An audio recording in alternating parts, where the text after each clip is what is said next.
कराची के कारसाज रोड पर गाड़ी की टक्कर से बाप बेटी के जाँ बहक होने के केस में गिरफ्तार मुलजिमा नताशा दानिश की मनशियात इस्तेमाल करने के हवाले से मेडिकल रिपोर्ट की तफसीलात सामने आ गई हैं। जराये के मुताबिक मुलजिमा नताशा की मेडिकल रिपोर्ट मनशियात इस्तेमाल करने के हवाले से मुस्बत है। मेडिकल रिपोर्ट के मुताबिक मुलजिमा के पेशाब के नमूनों में आइस मनशियात की मौजूदगी पाई गई है। ताहम मुलजिमा के खून के नमूनों में कोई नशा आवर चीज नहीं पाई गई।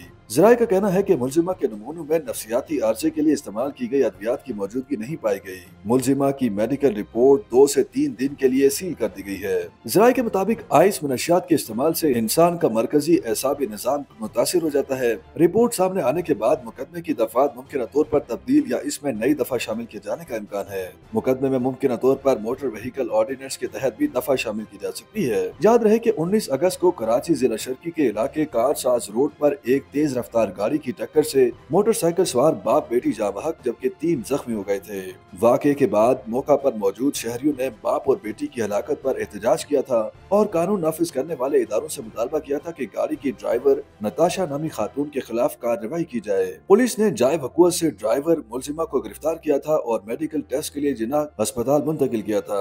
जिन्ना पोस्ट ग्रेजुएट मेडिकल सेंटर में डॉक्टर्स की टीम ने मुलजिमा नताशा दानिश का मुआयना किया, उनके खून और यूरिन के नमूने हासिल किए और टेस्ट के लिए कराची समेत लाहौर की लेबॉर्ट्री भिजवाए गए। नताशा दानिश के वकला की जानिब से अगले रोज अदालत को बताया गया मुलजिमा की जहनी हालत ठीक नहीं है और उनका इलाज चल रहा है। जिन्ना अस्पताल में मुलजिमा नताशा का मुआयना करने वाले डॉक्टर चनी लाल ने अपनी आर्जी रिपोर्ट में बताया था कि नताशा के अहले खाना उनकी बीमारी के बारे में खातिर खा दस्तावेजात फराहम नहीं कर सके हैं। इब्तदाई मुआयने में ऐसे शवाहिद नहीं मिले जिससे ये कहा जाए कि खातून की जहनी हालत ठीक नहीं। अदालत ने एक रोजा जिस्मानी रिमांड के बाद खातून को जुडिशल रिमांड पर जेल भेजने के अहकाम जारी कर दिए। अदालत ने मजीद कहा कि तफ्तीशी हुकाम आइंदा समात में मेडिकल रिपोर्ट पेश करें। कराची में इस अफसोसनाक वाक़े के बाद मुख्तलिफ फोरम्स पर इस वाक़े के खिलाफ एहतजाज किया जा रहा है। वाक़े में जाँ बहक होने वाले मोहम्मद आरिफ और उनकी बेटी आमिना के अहले खाना भी अपने प्यारों की मौत के खिलाफ सरापा एहतजाज हैं।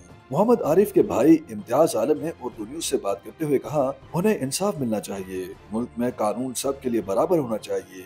अगर कोई अमीर भी जुर्म करे तो उसे भी वही सजा मिले जो किसी गरीब के लिए होती है। उन्होंने वाजे किया कि वो दियत समेत किसी मुआफी के ऑप्शन पर गौर नहीं कर रहे हैं और पुलिस में तमाम मुतालिका अदालों से दरखास्त की कि इंसाफ दिलाया जाए। मेरे भाई ने बहुत मेहनत से मुश्किल हालात में अपने बच्चों को आला तालीम दिलवाई है। वो बेटी को लाया और ले जाया करते थे।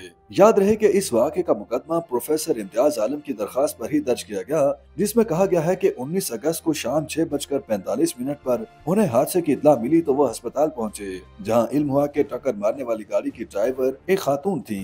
मोहम्मद आरिफ की बेटी आमिना आरिफ जो घर के मुआशी हालात को बेहतर बनाने की ख्वाहिश थी और उन्होंने हाल ही में मुआशियात में इम्तियाजी नंबरों से डिग्री भी हासिल की थी। प्रोफेसर डॉक्टर इम्तियाज आलम ने बताया कि आमिना आरिफ को सिस्टम्स लिमिटेड में कंसल्टेंट की नौकरी की पेशकश भी हुई थी।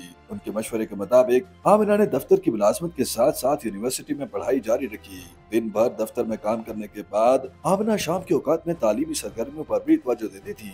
आइंदा माह 17 सितंबर को आमिना को एक अहम इंटरव्यू में शिरकत भी करनी थी, जिसके बाद उनकी मास्टर डिग्री मुकम्मल हो जाती। आमिना बहुत पुरजोश थी कि डिग्री मिलने के बाद उन्हें तरक्की मिलेगी और तनख्वाह 1 लाख रुपए या उससे ज्यादा हो जाएगी, जिससे उनके घर के हालात में बेहतरी आने की उम्मीद थी। आमिना आरिफ के एक सीनियर साथी ने भी इस बात की तस्दीक की कि आमिना अपनी डिग्री का बेताबी से इंतजार कर रही थी और वो खुश थी कि डिग्री मिलने के बाद उन्हें मुलाजमत में प्रमोशन मिलेगी।